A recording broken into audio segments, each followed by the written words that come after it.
तू त उरहा राजा अपनी नौकरिया रे कहाँ पाया बेला के फूल रे ललनवा।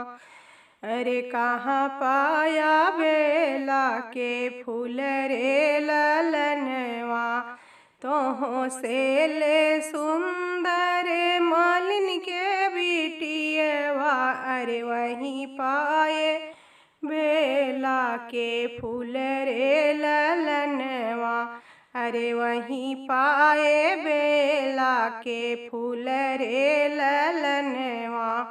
तोहों से ले सुंदर मालिन के बिटियवा अरे वहीं पाए बेला के फूल रे ललनवा। अरे वहीं पाए बेला के फूल रे ललनवा।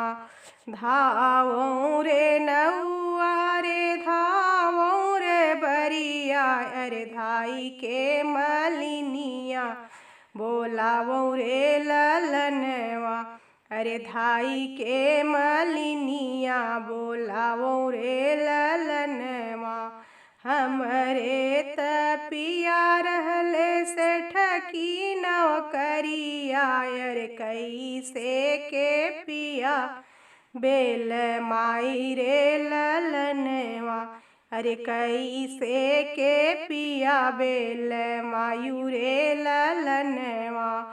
आई है मलिनिया पलंग चढ़ी बैठई अरे कहा रानी कैसे पुकारियू रे ललनवा। अरे कहा रानी कैसे पुकारियू रे ललनवा। हमरा तपिया रहे से ठकिए नौकरिया अरे कैसे के लिहू बेल माई रे ललनवा। अरे कैसे के लिहू बेल माई रे ललनवा। हम तऊ हई रानी अपनी फुलवरिया अरे रोकी रोकी ररिया मचावई रे ललनवा। अरे रोकी रोकी ररिया मचावई रे ललनवा। जऊ हम होबै अपने बाबा के दुलारी अरे मलिनिया के देश से निकारब रे ललनवा। अरे मलिनिया के देश से निकारब रे ललनवा।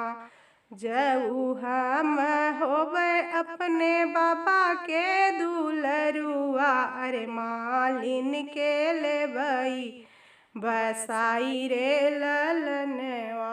अरे मालिन के लेबई बस